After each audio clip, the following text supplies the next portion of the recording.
However, this era would witness unrest in some socialist countries in Eastern Europe. In China, several new contradictions also appeared in society.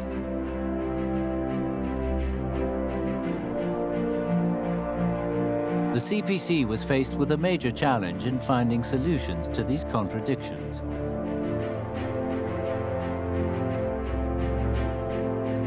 In November 1956, the Second Plenary Session of the Eighth CPC Central Committee convened. Drawing on the lessons learned from Eastern Europe, the meeting emphasized that in addition to ensuring the well-being of the country and people, the party must also prevent cadres from being seen as privileged and removed from the masses. The meeting decided that action was required to rectify the work style of party officials. The deliberations were extensive and took into account the lessons learned from the major international and domestic events in the past year. The outcome was that Mao Zedong thought on how to resolve the contradictions among the people began to mature. At the Supreme State Conference held at Zhongnanhai on February the 27th, 1957, Mao delivered a speech on the correct handling of contradictions among the people. In it, he noted that in their nature the contradictions among people were fundamentally different from those between the people and enemy forces.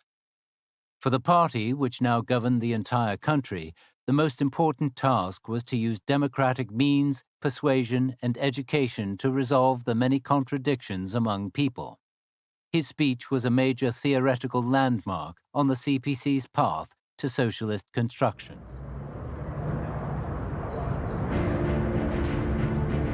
On April the 27th, 1957, the Central Committee issued the Directive on the Rectification movement as a manifesto for a party-wide campaign targeting bureaucratism, sectarianism, and subjectivism.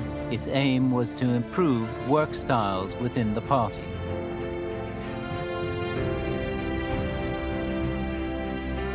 Three days later, Chairman Mao invited the leaders of the country's other democratic parties to an informal discussion.